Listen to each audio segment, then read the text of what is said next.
No avião, uma mala atingiu de repente o homem sentado abaixo. A máscara de oxigênio também caiu. Nesse momento, a maioria dos passageiros do avião perdeu a consciência. Logo o avião se partiu em dois, caindo em uma ilha abandonada. Os sortudos sobreviventes estavam todos em pânico, com medo de encontrar seus entes queridos. Eles não sabiam por que o avião explodiu, nem sabiam onde era isso. Mas a asa ativa do avião ainda estava funcionando, incontáveis pedaços de destroços foram presos nela. Então um homem caminhou até o lugar oposto ao soprador. Num piscar de olhos, o soprador explodiu e espalhou muitos detritos, como bombas caindo sobre as pessoas. Quando o ator principal, Dawson, estava pensando em maneiras de salvar as pessoas, não foi fácil salvar uma tia. Mas assim que ele virou a cabeça para olhar, a asa do avião estava girando e prestes a cair. Mas ali, uma mulher grávida e o homem lá embaixo não sabiam. Dawson voou apressado em direção a essa asa. Felizmente ele chegou a tempo e ajudou duas pessoas a escapar de um acidente.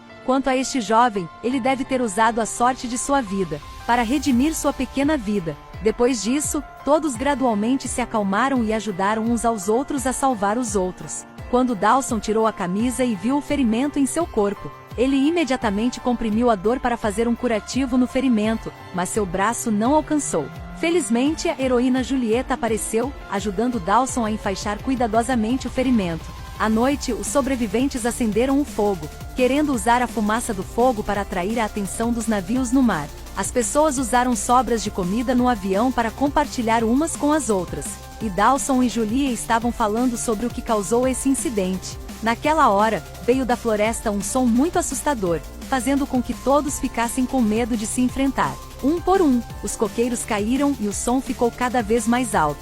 Todos estavam assustados porque devia haver algo assustador na floresta. Mas felizmente todos sobreviveram à noite em segurança. No dia seguinte, 3 pessoas se aventuraram na floresta em busca de equipamentos de comunicação na outra metade do avião. Não havia outra maneira, mesmo que houvesse animais selvagens na floresta. Enviar um sinal de socorro ainda era seu dever principal. Depois de uma forte chuva, eles finalmente encontraram a extremidade dianteira do avião. Dawson usou todas as suas forças para abrir a porta. Um pouco assustado, mas não perigoso. A boa notícia é que o capitão ainda estava vivo, mas o equipamento de comunicação estava quebrado. Algumas pessoas se sentaram para discutir qual deveria ser o próximo passo, quando aquele som horrível apareceu novamente. Então todos estavam em alerta máximo, então o capitão saiu para verificar a situação. Todo mundo estava com medo, sem saber o que fazer, sem saber o que era, e sendo tão assustador. Eles ficaram com tanto medo que correram como se estivessem sendo perseguidos por fantasmas, e que a próxima pessoa a morrer fossem eles mesmos.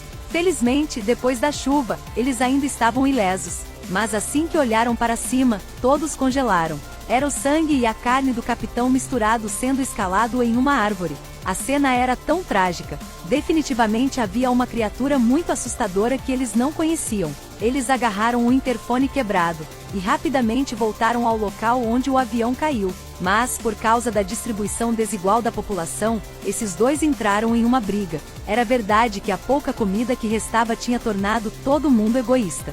Dawson então puxou os dois para fora e disse que tinha encontrado o rádio. Só precisava consertá-lo para pedir ajuda. O rádio deu a todos esperança de sobrevivência. Os encrenqueiros finalmente se acalmaram. Ben foi o encarregado de consertar esse rádio, enquanto os outros foram à beira-mar em busca de comida. Felizmente o interfone foi consertado, mas não havia sinal aí. Ben não queria desperdiçar bateria, então disse a todos que fossem ao ponto mais alto da ilha, para poderem sinalizar por socorro. Olhar para aquela floresta dos mortos deu a Julia uma dor de cabeça, mas não havia outro jeito. Um grupo de pessoas começou a escalar a montanha para chegar ao ponto mais alto daqui. Logo, esse grupo chegou a um lugar bastante grande, mas eles discutiram sobre se deveriam usar o rádio aqui ou não. De repente, um som terrível veio da floresta. No momento em que todos se viraram para olhar, eles já estavam imóveis no lugar. Vendo uma criatura misteriosa correndo em uma velocidade muito rápida, algumas pessoas entraram em pânico e correram. Apenas um homem interveio que sacou sua arma. Felizmente, aquela criatura temível finalmente caiu. Depois disso, todos que vieram ver ficaram atordoados. O animal que acabou de ser morto a tiros era um urso polar. Mas o urso polar não deveria estar no Polo Norte? Por que aparece no Hemisfério Sul?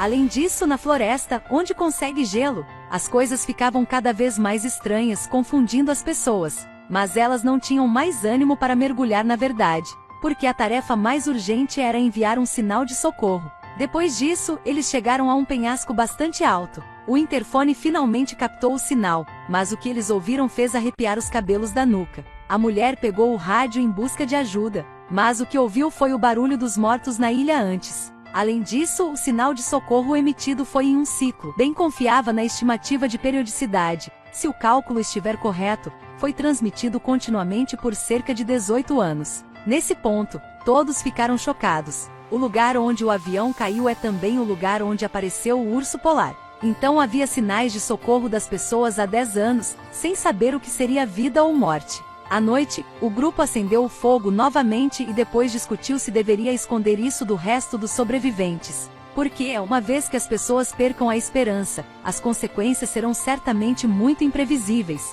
Terminada a discussão, todos deitaram na grama e dormiram profundamente. Pois o terreno era alto, não havia necessidade de se preocupar em ser atacado por animais selvagens. No dia seguinte, o grupo desceu a montanha e optou por esconder a verdade, dizendo que ainda não tinha sinal. Só falta reunir os componentes eletrônicos, aumentar a potência do rádio, aí da próxima vez com certeza vai ter sinal ajuda. Todos ficaram entusiasmados, então eles rapidamente arrumaram suas malas e procuraram por coisas úteis. Mas à noite, quando todos estavam dormindo, foram acordados por um som estranho. Todos estavam alertas com lanternas e armas. Fujam! Todos entraram em pânico e correram como fantasmas, sem prestar atenção na vida ou morte de ninguém. Mas quando aqueles 3 animais negros correram para a floresta, todos sabiam que eram 3 javalis gordos. John sorriu, sentindo-se muito interessado.